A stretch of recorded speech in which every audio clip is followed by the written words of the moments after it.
Ah, le numérique, les réseaux sociaux, les médias, les publicités, le cyberespace.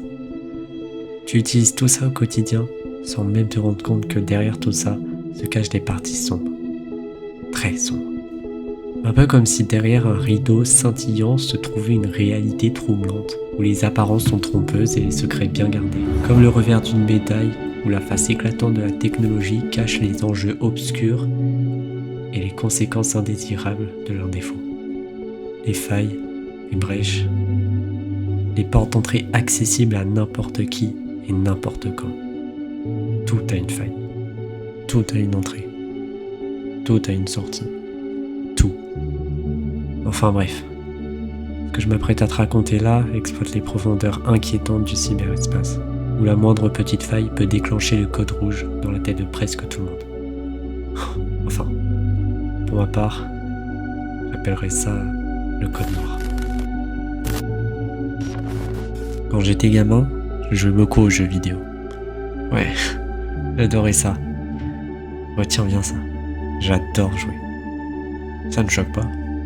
Je jouais beaucoup à Fortnite à l'époque. Pas étonnant, tout le monde en entendait parler. Mais bon, c'était en 2017. Quoique, il m'arrive parfois d'y rejouer. Mais je fais beaucoup à côté. C'est loin d'être ma faille. Ma vraie faille, c'est la cybersécurité. Minoritaires sont ceux qui mettent le nez dedans. C'est vrai. Qui aurait envie de comprendre comment tout cela fonctionne ? Ton téléphone, ta télé, ton enceinte, ta box internet, tes jeux vidéo préférés. Bref, tout ce qui te rend vulnérable. Tout ce qui t'exploite en secret sans que tu t'en aperçoives. Les objets connectés t'utilisent plus que tu ne les utilises. Et si une personne malveillante parvient à utiliser l'objet à ton insu, qui se sert déjà de toi, ce sera encore plus dévastateur, n'est-ce pas ? Eh ouais, les hackers. Pour ma part, je me suis fait pirater 7 fois. Oui, 7 fois. Peut-être plus, peut-être moins. À vrai dire, j'ai arrêté de compter. Je voyais aussi des amis se faire pirater. Beaucoup sur Discord d'ailleurs. Ce logiciel de messagerie instantanée grouillé de hackers. Ça pouvait aller très très vite. Et la plupart de leur piratage consistait à ce que le hacker prenne possession de leur compte et envoie un lien de hameçonnage. C'est là que j'ai compris. Si je subissais tout ça, ce n'était pas pour rien. Je devais fourrer le nez dedans, dans le système, dans le programme, dans le code, dans ses lignes, dans les coulisses du monde numérique. J'avais une envie mordante de comprendre tout ce mécanisme. Pouvoir être capable de démasquer les hackers, de leur rendre la monnaie de leurs pièces si c'était nécessaire. Ben quoi ? Moi aussi j'ai le droit de m'amuser un peu, non ? Alors j'ai décidé d'orienter mon avenir vers la cybersécurité. Eh oui, à 15 ans. Enfin, à vrai dire, je trouvais le domaine plus intéressant que j'en étais intéressé. Depuis, 2 ans se sont écoulés.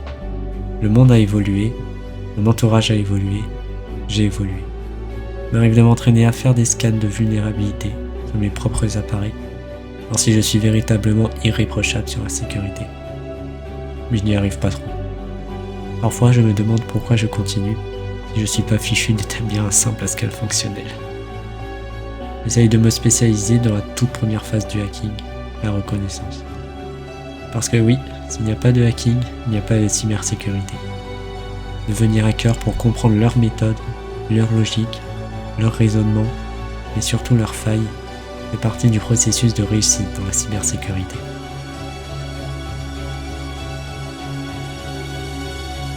Jouer au méchant pour être le héros.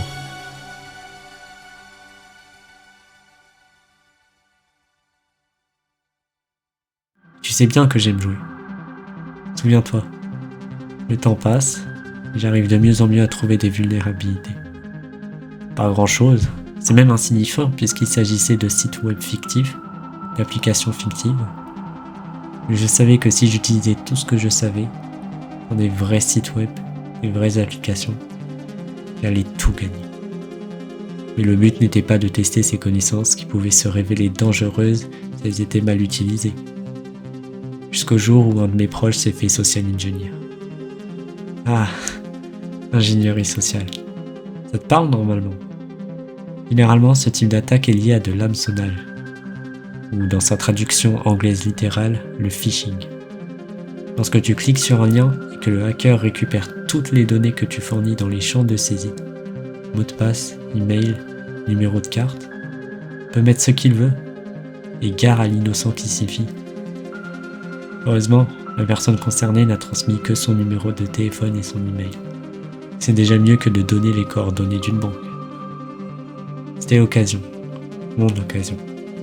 J'allais enfin pouvoir mettre en œuvre toutes mes connaissances, pourvu qu'elles marchent. C'est parti.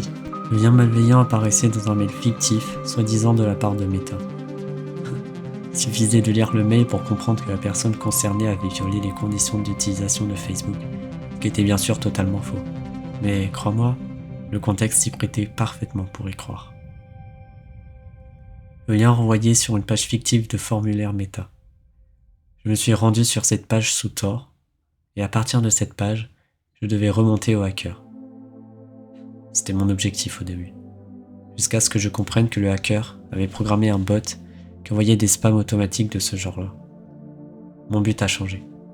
Je devais absolument bloquer l'accès à ce lien, l'anéantir.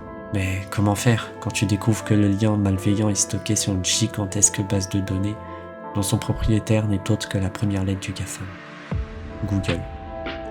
C'est impossible. Fallait trouver un autre moyen. Mais comment faire? Je ne fais que scanner des liens ou des IP, c'est tout. Et encore, les résultats ne sont pas complets. Quoique... Oui, je connais la force brute, ou brute force en anglais.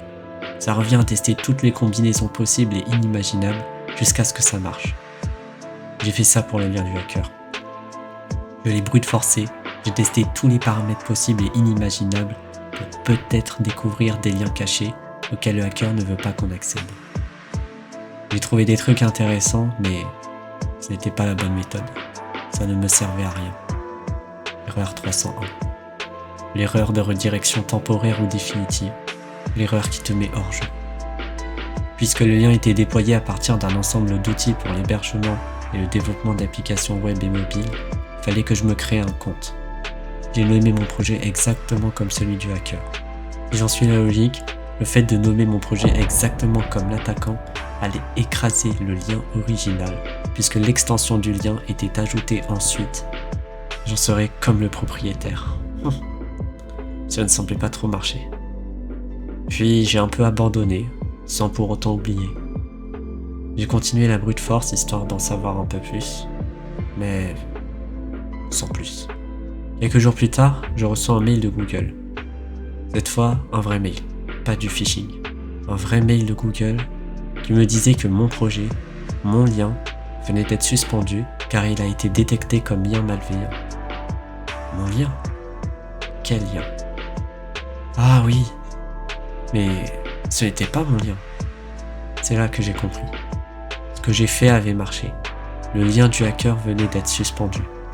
Le fait d'avoir nommé mon projet exactement comme le hacker, mais sous mon adresse mail, a comme écrasé son lien.